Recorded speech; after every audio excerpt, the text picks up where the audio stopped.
Komuniteti ndërkombëtar vlerëson votimin e gjykatës speciale në Kosovë si një hap përpara të shtetit motrin Ballkan në procesin integrues. Profesuesja për politikë të jashtme të Unionit, Federica Mogherini, ka deklaruar se vota për themelimin e këtij institucioni është një hap i rëndësishëm për vendosjen e drejtësisë, por dhe për imazhin e Kosovës. Kryediplomatja Mogherini tha se Kosova do të ketë gjithë asistencën e Unionit për hetimin e këtyre krimeve. Miratimi i amendamenteve për ndryshimet kushtetuese që i hapin rrugë themelimit të gjykatës speciale është një hap i rëndësishëm për të përballur me akuzat serioze të ngritura dhe në raportin e Këshillit të Evropës.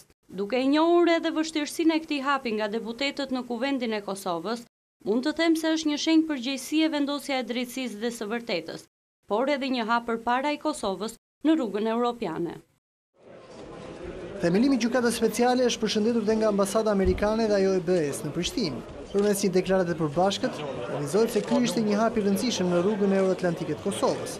Me këtë vendim, qeveria e Kosovës dhe Kuvendi kanë treguar për kushtimin e tyre për sundimin e ligjit dhe për respektimin e marrëveshjeve ndërkombëtare, thuhet në komunikat. Gjykata speciale u votua të hënën në Kuvend me 82 vota pro. Ky institucion do të merret me hetimin e krimeve të kryera nga UÇK-ja gjatë luftës së vitit 1999.